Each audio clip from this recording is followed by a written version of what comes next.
Erectile dysfunction के बारे में बहुत सारी भ्रांतियां होती हैं, जिसको हम ये भी कह सकते हैं मिथ्स हैं या ऐसी जानकारियां जो वाकई सही नहीं होती।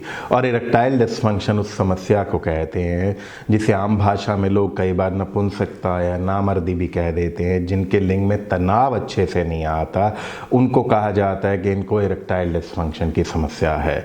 सो लिंग में तनाव ना आना, ढंग से खड़ा ना होना, टाइट ना होना या प्रॉपर इरेक्शन में रिजिडिटी ना होना, वो सारी सिचुएशंस को मेडिकली हम इरेक्टाइल डिसफंक्शन कहते हैं। सो इसको लेके बहुत सारी भ्रांतियां होती हैं, बहुत सारे मिथ्स होते हैं। मगर आज के इस वीडियो में हम जो सबसे इम्पॉर्टेंट 4 मिथ्स जो होते हैं ना, आज हम उन 4 मिथ्स के बारे में बात करेंगे। और उसके साथ साथ हम ये भी जानेंगे कि ये तो ठीक है कि ये 4 मिथ्स हैं, मगर उसके साथ साथ सच्चाई क्या है, आज हम ये भी जानेंगे।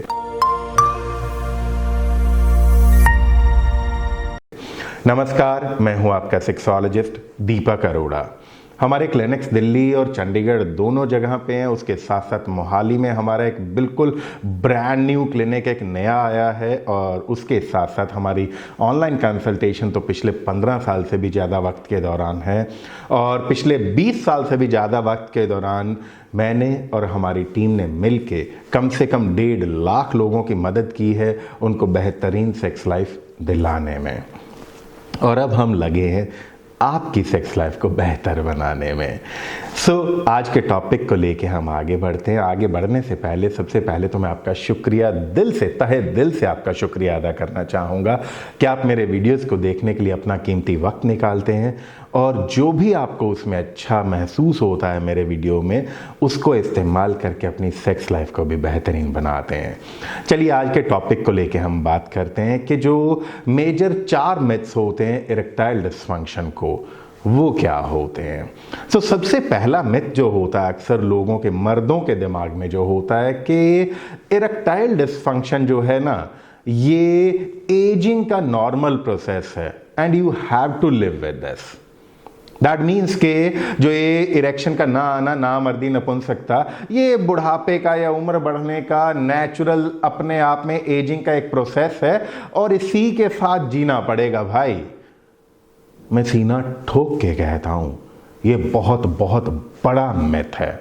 नो डाउट कि ये एज बढ़ने के साथ साथ ये ग्रोइंग के प्रोसेस को या एजिंग के प्रोसेस को आप इसके साथ डेफिनेटली जोड़ सकते हैं, क्योंकि एज बढ़ने के साथ इरेक्शन की प्रॉब्लम्स का आना के चांसेस ज़्यादा हो जाते हैं। मगर जो इसका अगला हिस्सा है ना कि you have to live with this, आपको इसी के साथ जीना पड़ेगा, वो पूरे तरीके मिथ होता है। क्योंकि मैक्सिमम केसेस में अगर आप अच्छे क्वालिफाइड सेक्सोलॉजिस्ट तक या प्रॉपर चिकित्सक या जो भी जिनके पास कोई वैद्य जी हैं जो क्वालिफाइड हैं, जहां पे आपको लगे कि he is actually the qualified person, तो वहां जाके सेक्स समस्याओं का, उसमें इरेक्टाइल डिसफंक्शन भी आता है, उसका प्रॉपर इलाज हो सकता होता है और अच्छे से हो सकता है। सो ये जो लोगों के मन में वहम होता है ना कि you have to live with this, एक बार इरेक्शन की समस्या आ गई तो भैया इसी के साथ जीना पड़ेगा, इसको यहां से पूरे तरीके निकाल दीजिए। क्योंकि मैक्सिमम केसेस जो होते हैं इरेक्टाइल डिसफंक्शन के, उनका 100% ट्रीटमेंट हो सकता होता है इन मैक्सिमम केसेस। सो ये पूरे तरीके मिथ है। इस मिथ को पकड़ के चलते चलते अपनी जिंदगी को खराब मत कीजिए। आपकी उम्र चाहे कुछ भी हो, 40, 45, 50, 60, 55, 70, 80, जो भी आपकी उम्र है, यदि आपको लगता है कि आपको इरेक्शन में कोई समस्या आ रही है तो आपको उसी के साथ जीने की जरूरत हरगिज नहीं है। This is in maximum cases 100% treatable. और इसके साथ साथ जो दूसरा मिथ लोगों को लगता है ना कि यार इरेक्टाइल डिसफंक्शन जो होता है ना, ये नौजवानों में नहीं होता, ये भी बहुत बड़ा मिथ है। इनफैक्ट अगर आपने मेरे पहले भी कुछ वीडियोस अगर आप रेगुलर देखते रहते हैं, बहुत सारे वीडियो में मैंने इनका जिक्र किया है क्योंकि आज नो डाउट के बड़ी उम्र के लोगों को इसके होने के चांसेस ज़्यादा होते हैं, मगर ऐसा नहीं है कि यंग लोगों को नहीं हो सकता। आज का जो हमारा लाइफस्टाइल है, खाने उठने का कोई टाइम नहीं है, मोबाइल्स पे बहुत ज़्यादा बिजी हैं, सिटिंग जॉब्स में बहुत ज़्यादा ऑक्यूपाइड हैं, पता नहीं कौन सी रैट रेस में लगे हैं, जिसको कहते हैं ना दौड़ लगा रहा हूँ मैं, बस कुछ हासिल करना है मुझे। वो हासिल करने की जो रैट रेस में हम लगे हैं ना, उसकी वजह से हमारी ज़िंदगी के अंदर स्ट्रेस भी बहुत ज़्यादा है। उसी के कारण कई बार हम नाइट शिफ्ट्स में काम कर रहे हैं, हम काम कर रहे हैं, डे शिफ्ट में काम कर रहे हैं, लंच अपसेट हो गया है, डिनर पे जाके दबा के खाना खा रहे हैं, कई बार वो भी आगे पीछे गड़बड़ हो रहा है। ये बहुत सारे रीजंस हो जाते हैं जिससे हमारा ओवरऑल लाइफस्टाइल अफेक्ट हो जाता है। और ये जो इरेक्टाइल डिसफंक्शन की समस्या है, ये यंग लोगों में भी आने लग गई है। और उसके साथ साथ क्या हो गया है, दिस इज़ क्वाइट अनफॉर्चुनेट, जो अब मैं बोल रहा हूँ। मेरे हिसाब से जो अगली चीज़ मैं इसमें ऐड करने जा रहा हूँ, उनको मैं यंग नहीं कहूँगा, उनको मैं समहाउ, मुझे तो बच्चे नज़र आते हैं। आज हमारे पास 16, 17, 18, 19, 20 साल के बच्चों के भी मैसेजेस या कॉल्स आने लग गए हैं, अपॉइंटमेंट लेने लग गए हैं वो हमारी क्लिनिक्स पे। उनको कहीं ना कहीं अपने आप में लगने लग जाता है कि मुझे भी प्रॉब्लम हो रही है। नो डाउट बढ़ती उम्र के लोगों के साथ ज़्यादा होती है, मगर ऐसा हरगिज़ नहीं है कि छोटी उम्र में नहीं हो सकती है। जो बिल्कुल यंग एज के लोग हैं, जिनकी एज 20, 21, 22 से कम है, उनको तो यदि कुछ समस्या आ रही है तो मैं उनको क्लियरली ये कहूँगा, आप चिंता मत कीजिए। सबसे पहले मेरे बच्चों, आप अपने लाइफस्टाइल पे ध्यान दीजिए। और उसके साथ साथ जो 23, 24, 25 से ऊपर की उम्र के लोग हैं, उनको यदि ऐसी समस्याएं आ रही हैं तो उनको यही कहूँगा कि आप अपना प्रॉपर इलाज करवाइए। इस वहम में हरगिज़ मत रहिए कि भैया ये तो सिर्फ बूढ़े लोगों को होता है, 50 साल 60 साल से ऊपर के लोगों को होता है। ये आपको नौजवानों को भी हो रहा है। और बहुत सारी ऐसी रिसर्च, बहुत सारे डेटा, और हमारी अपनी क्लिनिक का, मेरा अगर मैं अपने पर्सनल एक्सपीरियंस को भी देखूं तो अपने पर्सनल एक्सपीरियंस के बेस पे भी मैं ये कहता हूं कि ये सिर्फ और सिर्फ, जिसको कहते हैं ना कि ओल्डर एज के मर्दों की समस्या है, हरगिज़ ऐसा नहीं है। तो ये दिमाग से निकाल दो कि ये नौजवानों को नहीं हो सकता। ये नौजवानों को भी आजकल हो रहा है, और नौजवानों का फ़र्ज़ बनता है वक्त रहते अपना सही इलाज करवाना, क्योंकि उनके आगे तो उनकी ज़िंदगी के 30, 40, 50, 60, 70 साल पड़े होते हैं, जिसमें उनको अपनी बेहतरीन सेक्स लाइफ एंजॉय करनी होती है। सो अपना ख्याल रखिए, और यदि आपको नौजवान वाली उम्र में ऐसी प्रॉब्लम आ रही है, उसके लिए सही इलाज करवाइए।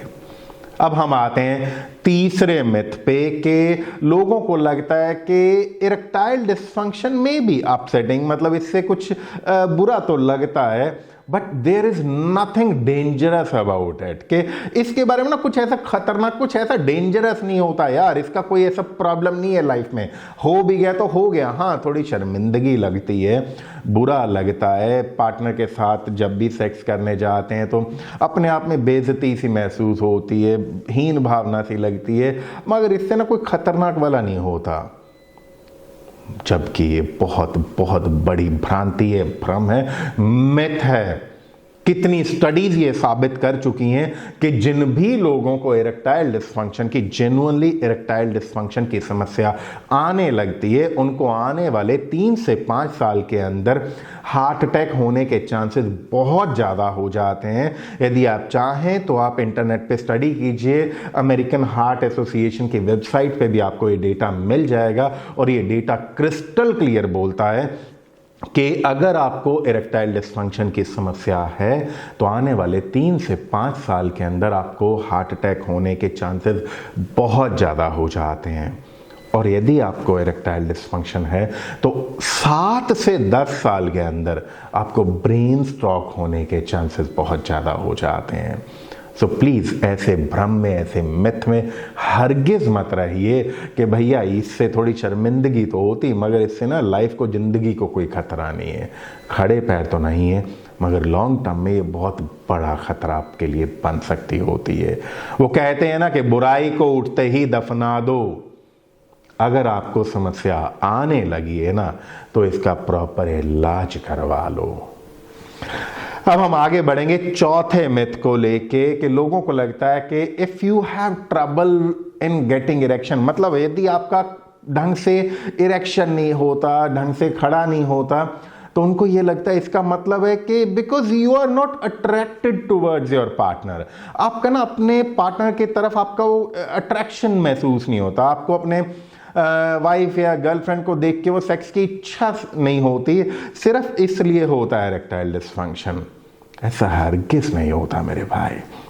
नो डाउट कुछ केसेस में ऐसा हो सकता है कि you are not having really very good relationship, because attraction का जो मतलब होता है वो सिर्फ और सिर्फ चेहरे या शरीर की बनावट से नहीं होता, वो आपके आपसी रिश्ते पे भी होता है। हाँ, कुछ सर्कमस्टांसेस, कुछ सिचुएशन ऐसी हो सकती हैं, कुछ रेयर केसेस में, कुछ गिनती के केसेस में ऐसा हो सकता है कि आपको इरेक्शन की जो प्रॉब्लम है वो आपके रिलेशनशिप या पार्टनर के प्रति अट्रैक्शन को लेके कुछ रेयर केसेस में हो सकती होती है, मगर वो साइकोलॉजिकल होती है, साइकोजेनिक होती है, वो चीज़ सुधरेगी तो सेटल हो जाता है। मगर ऐसा हरगिज़ नहीं होता कि जिसको आप कहो कि हमेशा ही ऐसा होता है कि अगर भैया खड़ा नहीं हो रहा तो I am not attracted towards my partner, that's a reason.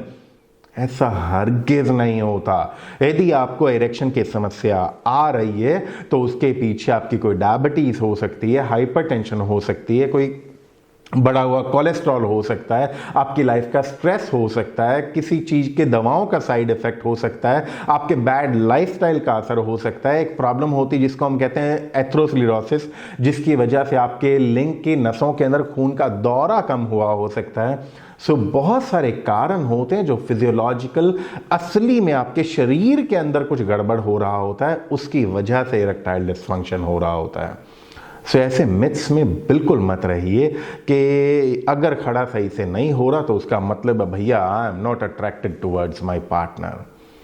मैं उम्मीद करता हूं कि जो 4 मिथ्स की हमने बात करी, कि पहला था कि इरेक्टाइल डिसफंक्शन जो होता है ये सिर्फ एजिंग का, बुढ़ापे की तरफ जब हम बढ़ते हैं, एजिंग का हिस्सा है और आपको इसी के साथ जीना पड़ेगा। हमने उसके बारे में फैक्ट को डिस्कस किया है। और उसके बाद हमने बात करी थी कि इरेक्टाइल डिसफंक्शन जो होता है ये यंग लोगों को नहीं होता, इसके बारे में भी हमने असली बात के बारे में बात करी है। तीसरा मिथ हमने जिक्र किया था कि इरेक्टाइल डिसफंक्शन होने से कोई डेंजरस सिचुएशन फ्यूचर में या आज में नहीं हो सकती, हमने इसको भी डिस्कस किया। और लास्ट में हमने डिस्कस किया कि अगर आपका इरेक्शन का प्रॉब्लम आ रहा है तो उसके पीछे सिर्फ और सिर्फ आपके पार्टनर की तरफ आपकी अट्रैक्शन जिम्मेदार है। इन चारों के बारे में मैं पूरी उम्मीद करता हूं कि आपको क्लैरिटी मिली होगी और इसके साथ साथ आपको ये भी आज कुछ समझ आया होगा कि भाई इन अंधेरों से बाहर निकलूं, अज्ञानता का अंधेरा जो है ना, इससे मैं बाहर निकलूं और अपनी समस्याओं का हल करवाने के लिए किसी के पास प्रोफेशनल की मदद लेके अपनी समस्याओं से बाहर निकलूं। यदि आपको हमारे वीडियोस अच्छे लगते हैं, इन वीडियोस को प्लीज शेयर कीजिए, बिकॉज इन वीडियोस को शेयर करने से जिस तरह की समस्याओं से आप गुजर रहे हैं, या हो सकता है कि कोई और भी ऐसी समस्याओं से गुजरता हो सकता है ना, तो किसी की मदद कर सकते हैं आप और हम मिलके। See you in my next video.